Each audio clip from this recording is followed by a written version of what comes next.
Para mim é um privilégio, para mim é uma alegria estar aqui com vocês.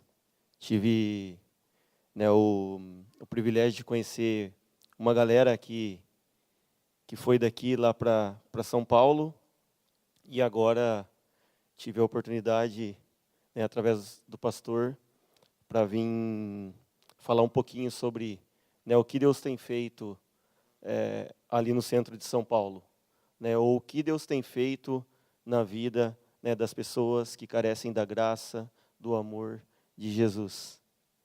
A minha ideia nesses 2 dias é que Deus ele envolva você com o amor dele ao ponto de transbordar e abençoar a vida de outras pessoas. Deus ele conta comigo, Deus ele conta com você para essa obra que ele está fazendo no mundo.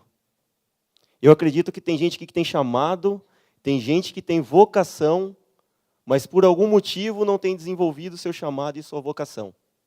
E que essa semana o Senhor possa transbordar de amor o seu coração, para você fazer aquilo, que é o propósito dele para a sua vida. Assim como Deus também tem um propósito para a minha vida, para a vida da minha esposa, ali no centro de São Paulo, ali na região da Luz, ali na Cracolândia. O pastor já me apresentou, eu me chamo Paulo, minha esposa chama Adriana, eu tenho um filhinho de 1 ano e 4 meses. Hoje, quando cheguei aqui em Londrina, a minha esposa já me ligou e a gente conversou, e o Luquinha com 1 ano e 4 meses, ele fica, papai. Aí eu falei, não, papai está chegando, filho. Mas, ao mesmo tempo que fica a saudade, para mim é um privilégio, estar com vocês. Então eu queria, nessa primeira etapa, falar um pouquinho sobre chamado, falar um pouquinho sobre vocação. Assim como Deus despertou o chamado dele para a minha vida, assim como Deus me deu uma vocação, eu queria compartilhar isso com vocês e queria também que Deus despertasse o chamado dele na vida de vocês. Já estou casado com a Adriana 11 anos. Faz 11 anos que eu casei com a Adriana, com a minha esposa. E eu sou do interior de São Paulo, uma cidade bem pequena, que chama Poloni. A minha esposa é de Tocantins. E eu costumo falar que, às vezes as pessoas até perguntam, onde fica Poloni? Aí eu falo, perto de São José do Rio Preto. São José do Rio Preto é uma cidade maior, então as pessoas conhecem mais São José do Rio Preto do que a minha cidade. Minha cidade ela tem 4.000 habitantes, uma cidade bem pequena. E a cidade da minha esposa é menor ainda. É bem menor do que a minha. E a gente se conheceu no seminário de missões. Eu fui estudar em Votorantim. A minha esposa ela veio de Tocantins também para estudar, para fazer o seminário. A gente se conheceu e decidiu nos casar. Nos casamos em 2007. O interessante é que quando eu fiz o seminário de missões, o meu prático, tinha o teórico e tinha o prático. O meu prático ele foi no centro de São Paulo. Eu tive a oportunidade de fazer trabalhos ali com garotas de programa, tive a oportunidade de fazer trabalho com travestis, tive a oportunidade de fazer trabalho com crianças em situação de rua, tive a oportunidade de fazer trabalho com moradores de rua, e foi ali que Deus me despertou para missões. Tem uma frase que eu gosto muito nesse contexto missionário. Missões começa aonde você está e termina aonde Deus quer. Então, talvez Deus vai começar a acender essa chama missionária no seu coração aqui em Londrina. Saber aonde isso vai parar é só com Deus. Então, foi isso que aconteceu. Aí, nos casamos em 2007 ficamos casados e morando em Tocantins 2 anos, de 2007 a 2009. Uma fase de adaptação do casamento. Antes de vir para o ministério, a gente ficou um tempo vivendo como família. Então, ela trabalhava de recepcionista, eu também trabalhava num hotel, e a gente vivia como uma família normal. A gente trabalhava, a gente tinha nosso dinheiro, a gente tinha a família da Adriana por perto. A gente vivia como qualquer pessoa normal. Mas a gente sabia que Deus ele tinha um propósito para a nossa vida. A gente sabia que Deus ele tinha um propósito para a nossa família. E a gente decidiu obedecer o chamado de Deus.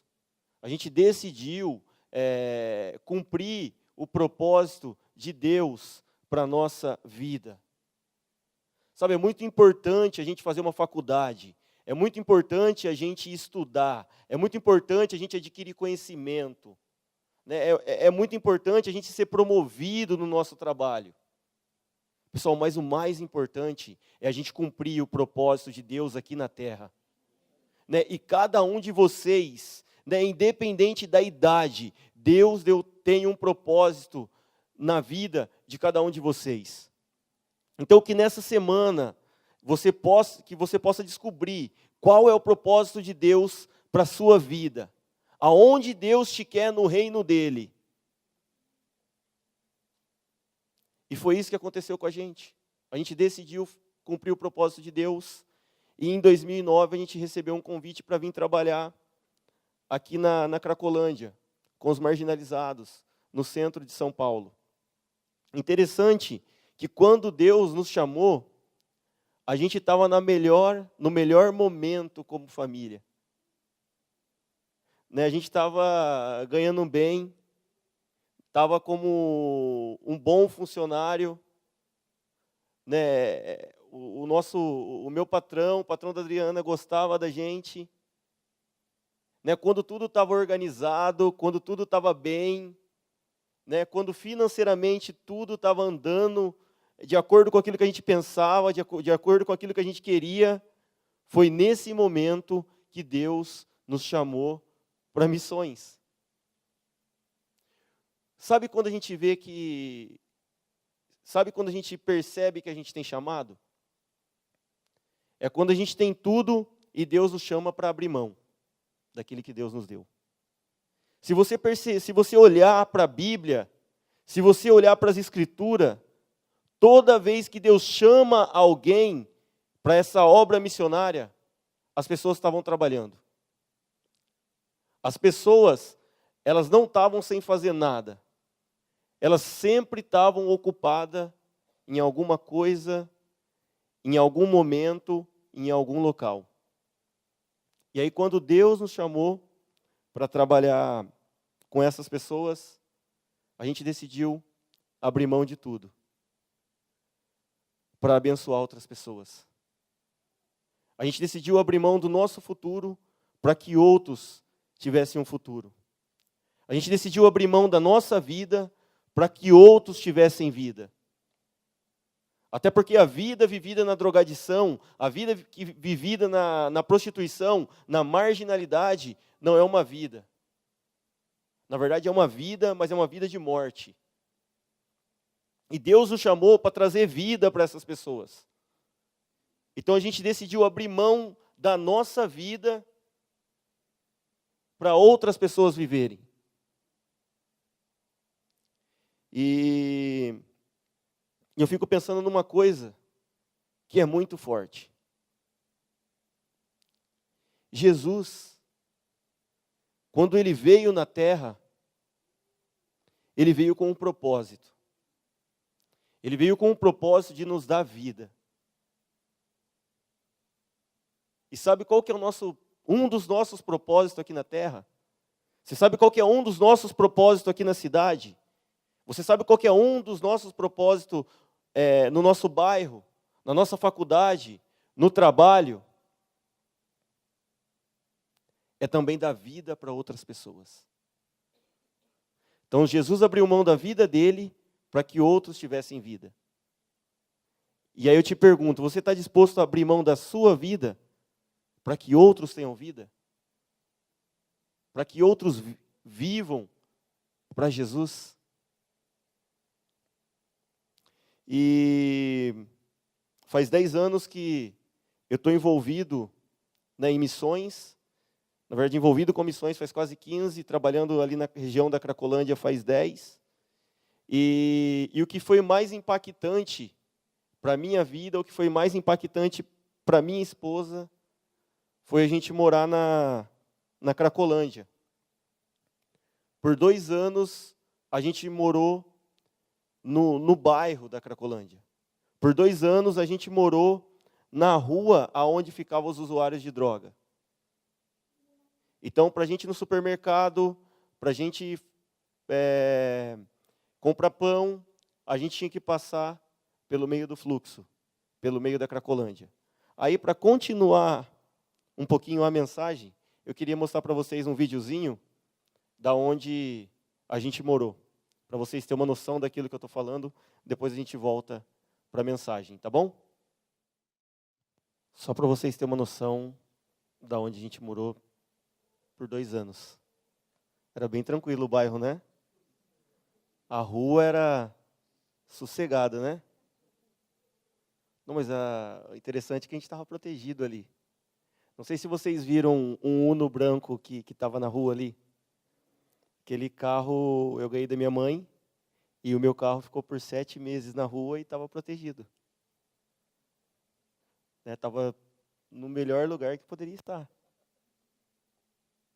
Então, assim, para vocês entenderem, quando eu saí de Tocantins e vim morar em São Paulo, eu vim com o intuito de trabalhar com essas pessoas que estavam em situação de rua, com essas pessoas que é considerado marginalizadas.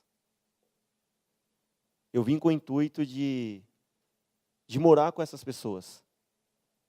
Então, essas pessoas que, quando decidem sair da rua, quando essas pessoas elas desejam parar de usar droga, elas passam por um processo de recuperação de 9 meses, e depois dos 9 meses, alguns não têm família, outros até têm família, mas não dá para voltar para o ambiente familiar, porque acaba sendo um risco.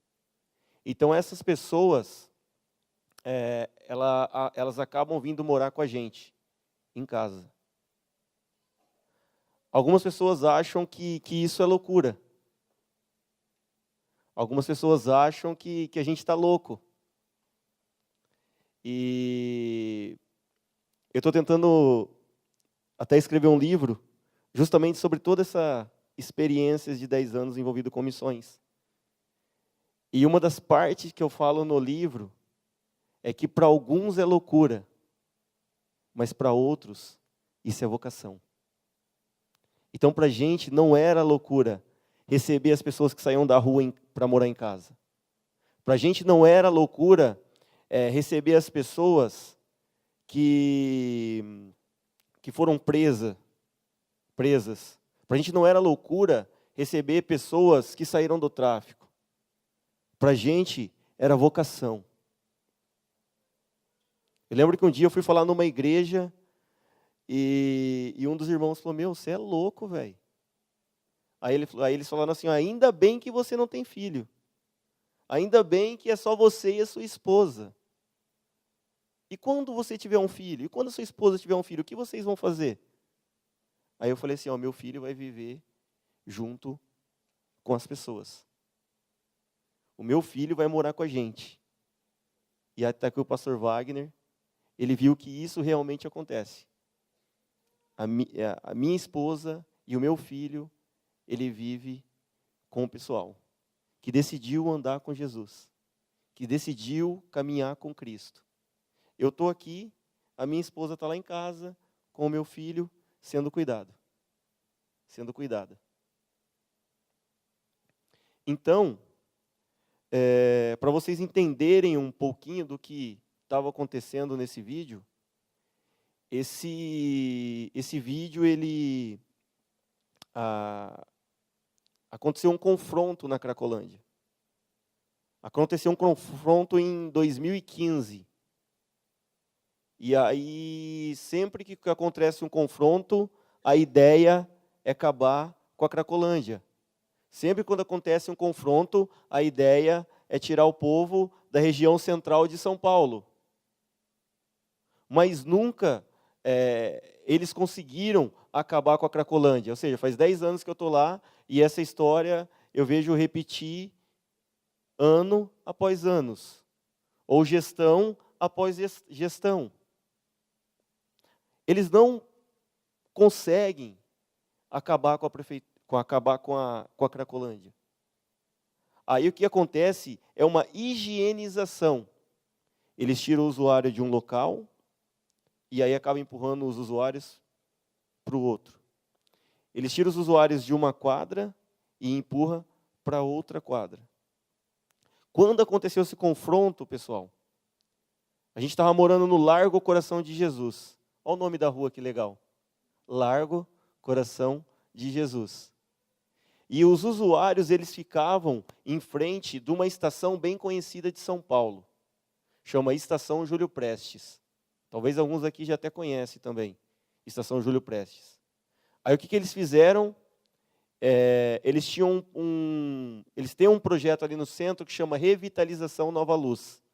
Ou seja, eles querem deixar o ambiente do centro de São Paulo mais bonito. Eles querem deixar o ambiente o ambiente do centro de São Paulo mais agradável. E aí, em 2015, houve esse confronto, onde vocês viram no vídeo.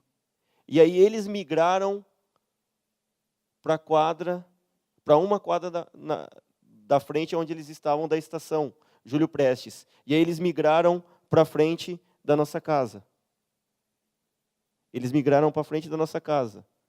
Aí você me pergunta, amanhã eu vou abrir para pergunta, pessoal. Falei para o pastor Wagner, amanhã eu vou abrir para pergunta. Aí você me pergunta, Paulinho, mas onde eles estão hoje? Você sabe onde eles estão hoje? Eles estão na frente da estação Júlio Prestes, da onde foi feito, da onde teve um confronto em 2015. Mas agora está melhor.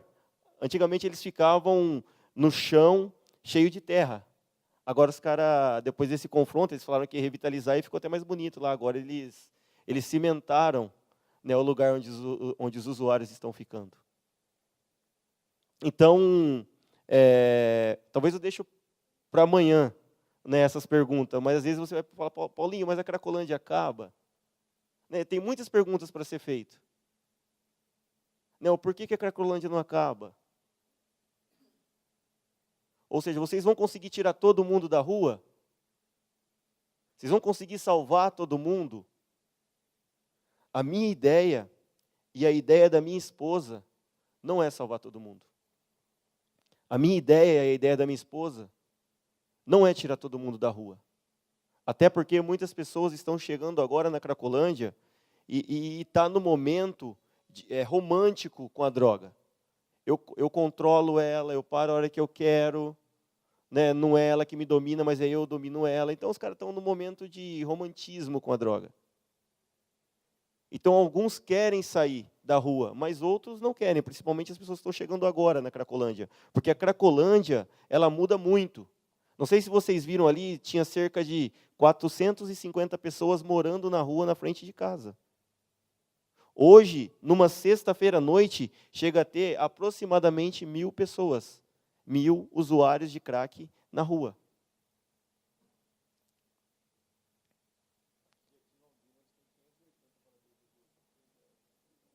Tem bastante também, né?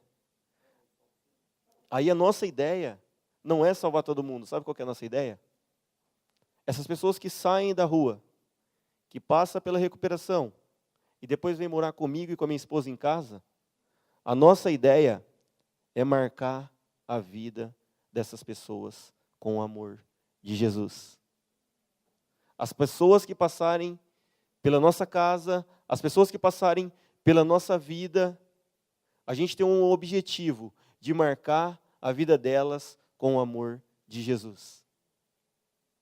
Alguns estão bem constituíram família. Tem um menino que passou em casa que hoje está trabalhando como missionário, mas infelizmente existe a recaída. Infelizmente, algumas pessoas vão andar um período e daqui a pouco a gente vai ver de novo o cara na rua. Infelizmente. Essa, eu acho que é a parte mais triste do nosso ministério. Porque às vezes você vai para a rua, você incentiva o cara a sair da rua, incentiva o cara a sair da drogadição, incentiva o cara a sair da criminalidade.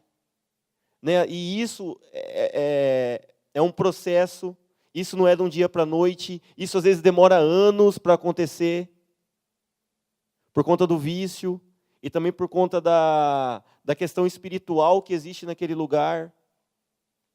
E aí, de repente, o cara decide sair da rua, decide buscar um tratamento, decide vir para casa. E aí, quando ele chega em casa, toda vez que essas pessoas chegam em casa, desde 2009, a gente arruma a documentação da galera, a gente arruma o BO na justiça, a gente arruma estudo, a gente tem parceria com algumas empresas que acabam dando trabalho para a galera. Aí o pessoal pega o primeiro salário, em vez de se manter firme com Deus, infelizmente acaba retornando para a Cracolândia. Então acho que essa é a parte mais triste do nosso ministério. E por que eu estou compartilhando isso com vocês? Para vocês orarem pela gente. Porque eu acredito muito na oração. Eu acho que a nossa oração é o que está fazendo com que não aconteça coisa pior na Cracolândia. Talvez as nossas orações, elas estão salvando muita gente, ou impedindo muita gente de ser morta. Então lembre, né, de orar, né, pela região central de São Paulo, lembre de orar pelas pessoas que estão na rua, que estão, né, à margem da sociedade. A minha esposa, ela, em 2010 para 2011, ela perdeu o filho. A gente saiu de férias e a gente foi para Tocantins. E a nossa igreja, ela pagou as nossas férias e a gente foi de avião para Palmas. E quando a gente estava retornando, ela engravidou na sexta. E sexta-noite a gente chegou em casa. No domingo ela teve um sangramento. Eu levei ela para o hospital e ela teve um aborto espontâneo. E a médica falou que ela nunca mais poderia ter filho. A médica falou que ela nunca mais iria engravidar. Então, ter um filho não estava mais nos nossos planos. Ter um filho não fazia mais parte da nossa vida. E muitas pessoas que iam em casa, muitas pessoas que conheciam o trabalho, muitas pessoas que conheciam a gente, falavam assim, não, vocês não precisam de filho, porque vocês têm muitos filhos na fé. E aí, quando a gente morou por 2 anos nessa região central de São Paulo, ali no bairro da Cracolândia, eu sempre falava para minha esposa, Dri, e se um dia você engravidar? Ou e se um dia chegar um bebê? O que a gente vai fazer? Ela falava, a gente vai continuar fazendo aquilo que a gente sempre fez. Na verdade, minha esposa é mais louca do que eu. Né? Mas a gente descansou porque a gente achou que não ia vir. Mas essa pergunta sempre ficava no nosso coração. A gente está no ministério, a gente está morando no bairro da Cracolândia, e se chegar um bebê, o que a gente vai fazer? Racionalmente falando, vocês teriam coragem de criar um filho nesse ambiente que vocês viram? Ali do centro de São Paulo? Racionalmente, eu acho que ninguém teria coragem. Racionalmente, ninguém iria levar um filho para morar na Cracolândia. Aí a gente falou assim, a gente conversou e falou, se nascer o Luquinha, vai ser aqui que ele vai viver. vai ser aqui que ele vai ser criado. E aí, eu costumo falar que Deus, ele é perfeito. Deus, ele nos conhece mais do que a gente mesmo. E ele falou assim, eu vou dar um bebê, vou dar um filho para esse casal.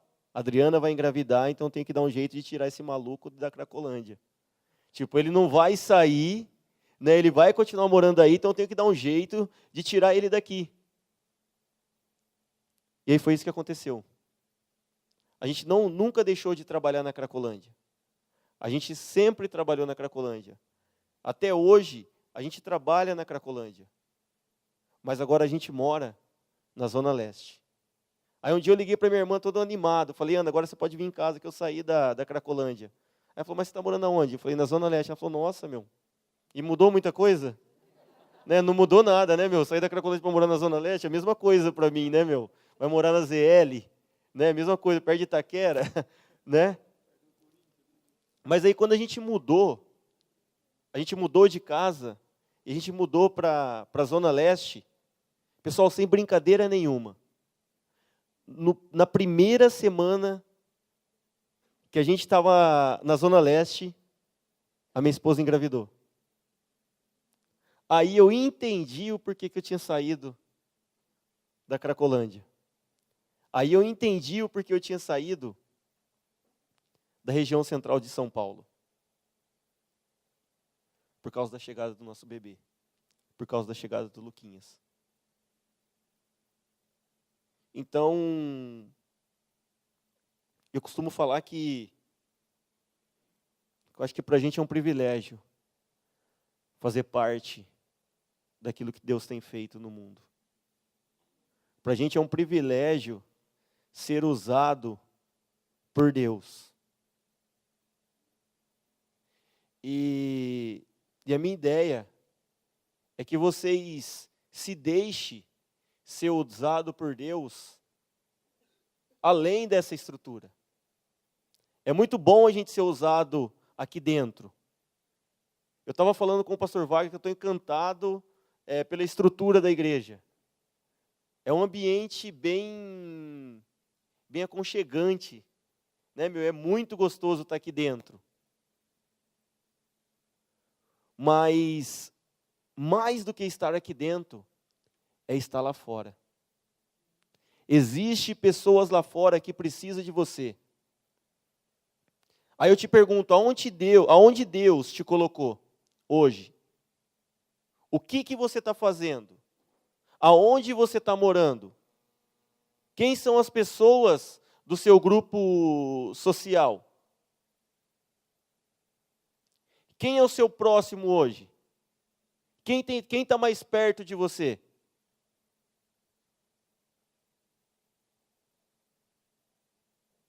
O que você tem feito aonde Deus tem te colocado? Você tem sido bênção aonde Deus tem te colocado? Você tem sido bênção na faculdade? Você tem sido bênção no supermercado? Você tem sido bênção na sua família? Você tem sido bênção na rua? A graça que te alcançou, você está se deixando ser usado por Deus para que essa graça, através de você, alcance outros. O problema nosso é que às vezes a gente recebe, a gente fica inchado, e a gente não faz nada. Todas as informações, todos os conhecimentos, tudo aquilo que você tem recebido de Deus, toda a presença de Deus que está na sua vida, ela tem um propósito. E o propósito é de abençoar as pessoas que precisam de Jesus. Você não está nesse mundo por acaso. Você não caiu de paraquedas nesse mundo. Deus, ele te criou com um propósito. Deus, ele te criou para ser bênção na vida das pessoas. O problema, às vezes, é que a gente não percebe a necessidade do outro. Às vezes, a gente está muito preocupado com a gente mesmo. A gente só olha para a gente só olha para o nosso umbigo, e a gente esquece do outro, a gente esquece das pessoas, e a gente esquece qual que foi o real objetivo de Jesus, quando ele veio aqui na terra. Quando Jesus veio aqui na terra, ele veio para trazer salvação para as pessoas. E quando a gente fala dessa ideia de ide, é justamente isso aí. Pô, eu tenho que levar o evangelho para quem ainda não conhece Jesus. Para quem ainda não conhece o evangelho. Meu, quanto tempo vocês têm de igreja? Tá, quanto tempo vocês caminham com Jesus? Quanto tempo vocês têm recebido coisas boas de Cristo? Quantos conhecimentos Deus deu para vocês? Quantas capacidades? E o que vocês têm feito com tudo isso? Tem sido só para vocês ou tem sido para abençoar o outro? Tem uma frase do Neil Barretos que eu gosto muito. Ele fala que a nossa vida só vai passar a ter sentido quando eu dar sentido para alguém. Sabe por que muitas vezes a sua vida não tem sentido? Sabe por que muitas vezes a nossa vida não tem sentido? Porque a gente não está dando sentido para a vida do outro. Quando você começar a abençoar outras pessoas, você vai ver que a sua vida vai passar a ter sentido. Aí, para ninguém não ficar assustado, pô, o cara veio, falou um monte de coisa e não leu a Bíblia, eu queria ler no final com vocês. E a gente deixa mais para amanhã. A parte espiritual a gente deixa para o final. A gente toca um louvor, tudo, depois a gente ajoelha, ora, né? E a gente vai para casa. Mas eu queria ler com vocês Lucas, capítulo 17, do 11 ao 19. É uma passagem bem conhecida. Uma passagem que é muito pregada na igreja.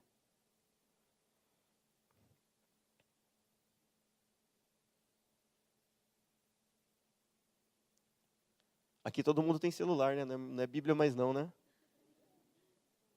Esses dias eu fui pregar numa igreja que a Adriana falou, não leva seu celular não, leva a Bíblia. Porque se você levar a Bíblia, se você levar o celular, o pessoal vai se escandalizar. Eu tive que achar uma Bíblia lá na casa da minha mãe e levar. Porque hoje é natural, né? A gente ter a Bíblia no celular. Aí eu não sabia se o pessoal usava a Bíblia aqui ou o celular, pastor, eu trouxe os dois. Hoje eu estou com os dois, né, meu? Hoje eu estou com os dois. E eu queria ler um texto bem conhecido, que fala sobre a vida de um leproso. E eu queria falar um pouquinho para vocês como que era a vida de um leproso antigamente. Lucas, capítulo 17, do 11 ao 19. Fala assim: Jesus continuava viajando para Jerusalém e passou entre as regiões da Samaria e da Galiléia. Quando estava entrando num povoado, 10 leprosos foram ao encontro com ele. Eles pararam de longe e gritaram: Jesus, mestre, tenha pena de nós. Jesus os viu e disse: vão e peçam aos sacerdotes que examinem vocês. Quando iam pelo caminho, eles foram curados. E quando um deles, que era samaritano, viu que estava curado, voltou a Deus em voz alta. Voltou louvando a Deus em voz alta, ajoelhou-se aos pés de Jesus e lhe agradeceu e disse: é isso mesmo? É isso mesmo. Jesus lhe disse, os homens que foram curados não eram 10? Onde estão os outros 9? Porque somente este estrangeiro voltou para louvar a Deus.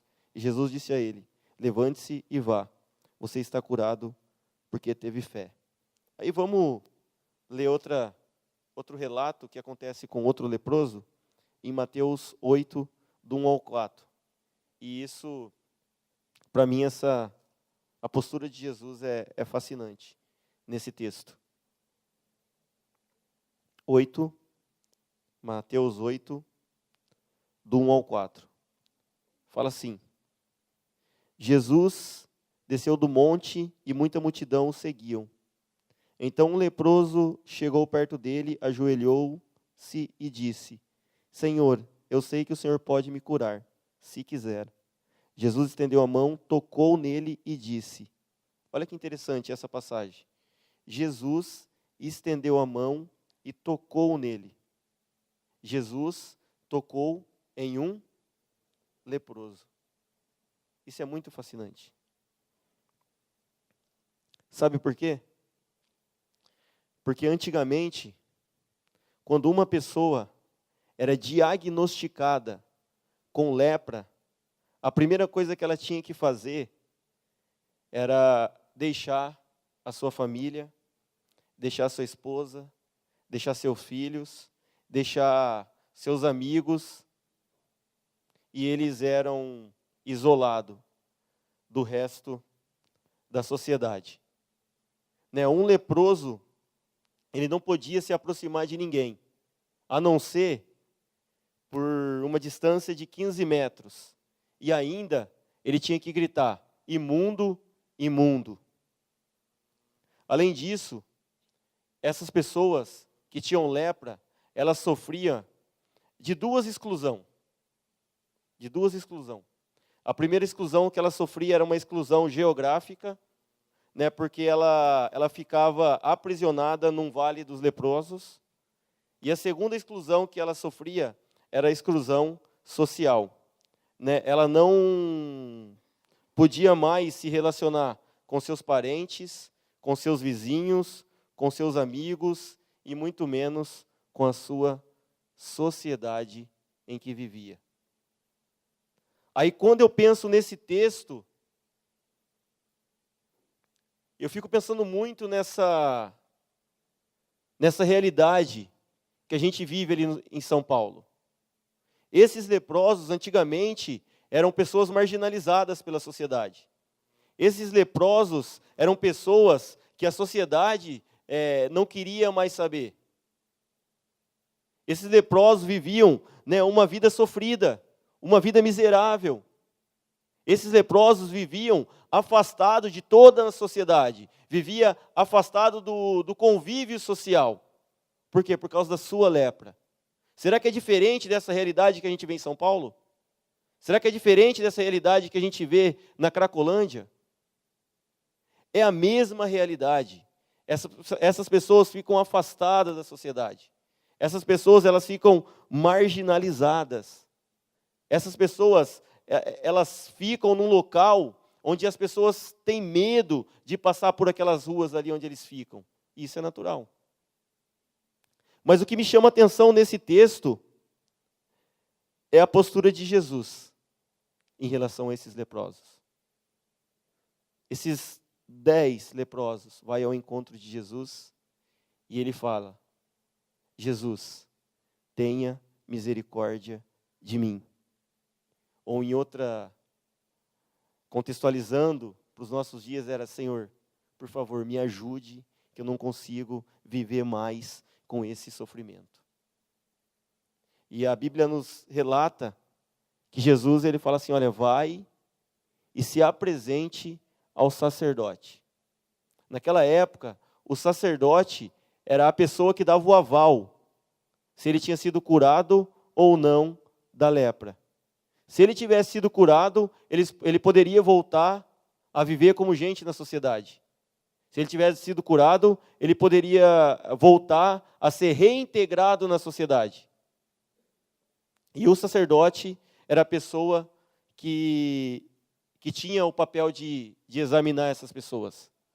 E interessante que quando ele está indo, no meio do caminho, um desses 10 percebe que havia sido curado.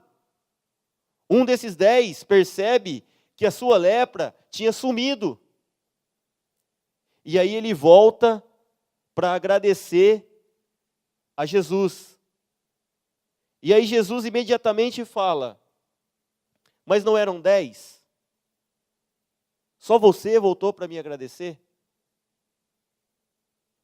Então, assim, o que me fascina nesse texto é a postura de Jesus. Aí eu coloquei aqui 2 lições para a gente falar rapidinho delas. A primeira é que os leprosos eram excluídos pela sociedade, mas não por Jesus. Os leprosos daquela época eram excluídos pela sociedade, mas não por Jesus. Jesus, ele não excluía as pessoas. Jesus, ele incluía as pessoas. E o nosso papel como igreja, né, o nosso papel como discípulo de Jesus, também não é excluir as pessoas. O nosso papel como seguidor de Jesus aqui na terra é incluir as pessoas. Como que eu quero que as pessoas deixem a marginalidade? Como que eu quero que as pessoas deixem de viver na rua se eu não consigo incluir ela na minha igreja? Se eu não consigo incluir elas na minha rotina? Se eu não consigo incluir elas na minha vida? Eu acho que ninguém não gosta de ser excluído na sociedade que a gente vive. Eu acho que todo mundo se sente mal quando alguém exclui alguém, ou de um grupo social, ou no trabalho. Ninguém não gosta de viver, né, excluído. Ninguém não gosta de viver à margem. Imagina essas pessoas que já estão excluídas. O que elas precisam não é de alguém que exclui ainda mais. O que elas precisam não é de alguém que aponte seu pecado, que aponte seu erro. O que elas precisam é de alguém que inclua ela na sociedade, que inclua ela na igreja, que inclua ela na sua rotina, que inclua ela na sua agenda. A gente tem que entender que o nosso papel é incluir as pessoas. É um papel de inclusão. A sociedade, ela pode excluir as pessoas, mas a gente, como filho de Deus, a gente não pode excluir ninguém. Então que você inclua essas pessoas que precisam de Jesus na sua agenda. Inclua essas pessoas que precisam de Jesus no seu trabalho. Porque Jesus fez isso. E se Jesus deixou esse exemplo, é para a gente fazer também. Então essa é a primeira lição. A sociedade pode excluir as pessoas, mas a gente como igreja, a gente tem o poder de incluí-la. A outra lição que eu coloquei aqui é que os leprosos poderiam ser pessoas invisíveis, não notadas pela cidade. Mas para Jesus, elas não eram assim. Jesus, ele notava as pessoas. Jesus, ele percebia as pessoas. Jesus, ele estava atento para as necessidades das pessoas. As pessoas podem ser invisíveis para a sociedade, mas elas jamais podem ser invisíveis para a igreja. E quando eu falo de igreja, eu estou falando da minha vida e estou falando da sua vida, como igreja. Essas pessoas, elas não podem passar desapercebidas.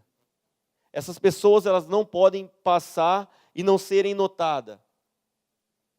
Aí eu me lembro muito bem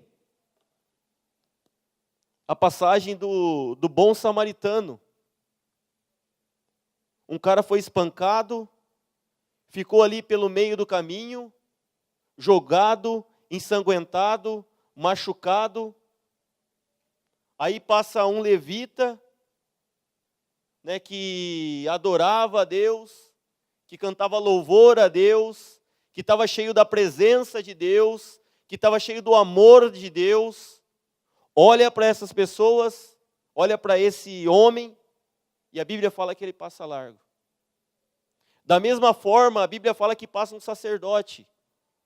E o sacerdote, olhando aquele homem machucado, ferido, ensanguentado, ele decide também passar a largo. E a Bíblia fala que um bom samaritano, ele passou, abaixou, acolheu e arcou com todas as despesas daquele homem. Sabe, a nossa postura, ela tem que ser uma postura do bom samaritano. Aí, para concluir, eu não queria ler na Bíblia, mas eu queria ler no celular agora. Mateus 5, do 14 ao 16. Para a gente encerrar. Quiser ir tocando, quiser subir aqui, o pessoal pode ficar à vontade. Mateus 5, do 14 e 16. Essa minha Bíblia, gosto muito dessa versão porque é a versão mensagem. E ela é bem clara sobre aquilo que a gente deve fazer aqui na terra, em relação a essas pessoas que estão precisando da graça e do amor de Jesus. Fala assim: há uma outra maneira de dizer a mesma coisa. Vocês estão aqui para ser luz, para trazer as cores de Deus ao mundo. Deus não é um segredo a ser guardado. Vamos tornar o público tão público quanto uma cidade num plano elevado. Se faço de vocês portadores de luz, não pensem que é para escondê-lo debaixo de um balde virado. Quero posicioná-los onde todos possam vê-los. Agora que estão no alto do morro, onde todos conseguem enxergá-los, tratem de brilhar. Eu queria que você guardasse esse versículo no seu coração. É um versículo que faz parte da minha vida, é um versículo que faz parte da vida da minha família. É um versículo que faz parte do nosso ministério. Mas é um versículo também que nos confronta muito. Porque esse versículo fala assim: mantenha a sua casa aberta, que a generosidade seja a marca da vida de vocês, mostrando-se acessível aos outros, vocês motivarão as pessoas a se aproximarem de Deus.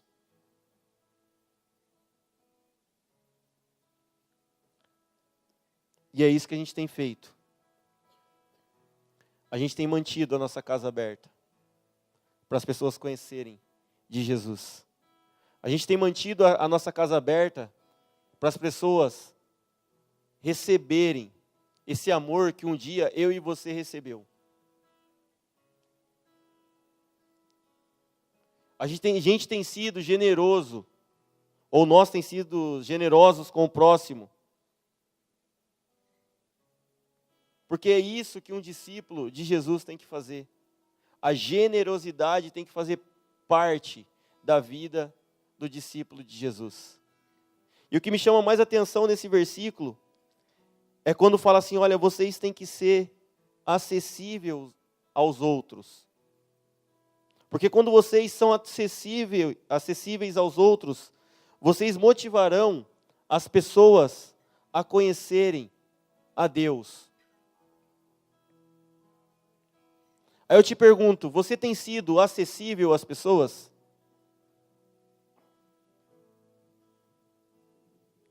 As pessoas têm conhecido Jesus através da sua vida? As pessoas têm visto Jesus através de você? Através do seu testemunho? Você sabe quando as pessoas vão conhecerem a Cristo? Você sabe quando as pessoas vão se render a Jesus? Quando você se tornar acessível a elas. Que nessa noite você possa se tornar acessível pelas pessoas. Esse leproso só teve a sua saúde restaurada porque Jesus ele se tornou acessível desse leproso. Essas pessoas só são abençoadas ali na Cracolândia porque a gente se torna acessível a elas. Então, para você abençoar as pessoas, você tem que se tornar acessível delas.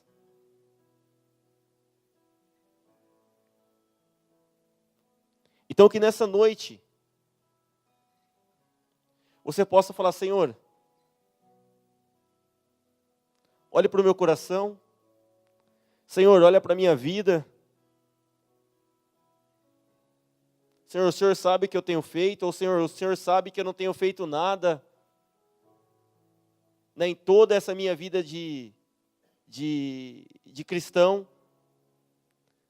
mas que nessa noite o Senhor possa derramar o seu amor no meu coração ao ponto de fazer alguma coisa para o meu próximo. Será que não é noite da gente pedir perdão para Deus? Será que não é noite da gente se arrepender?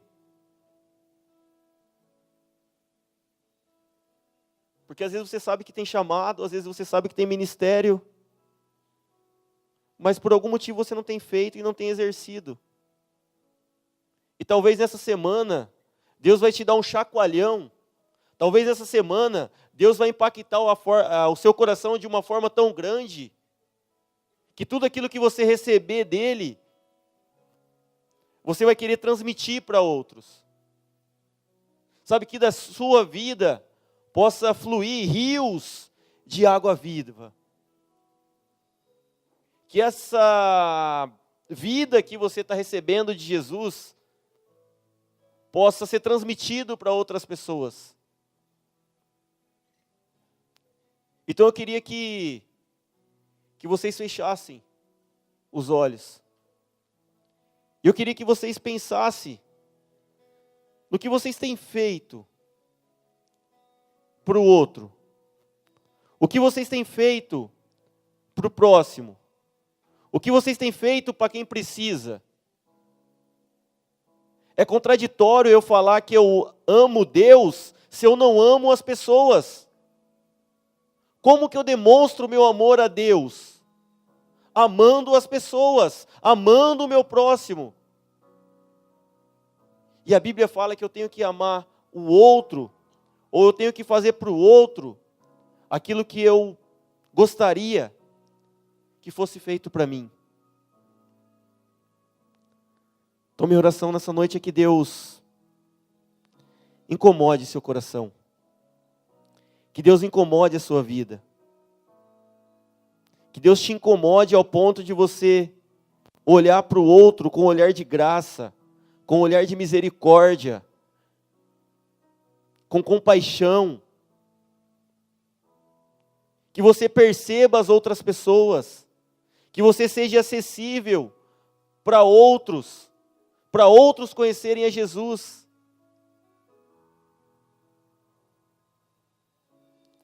Senhor, obrigado, Pai, por essa noite. Obrigado, Deus, porque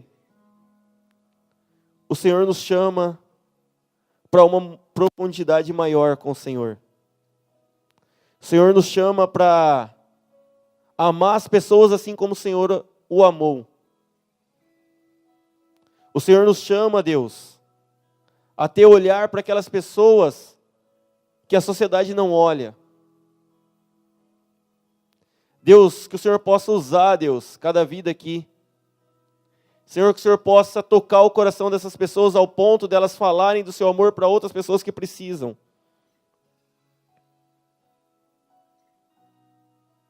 Senhor, em nome de Jesus, que o seu Espírito possa continuar convencendo cada vida a ser usado para o seu reino. Essa é a minha oração. No nome de Jesus. Amém.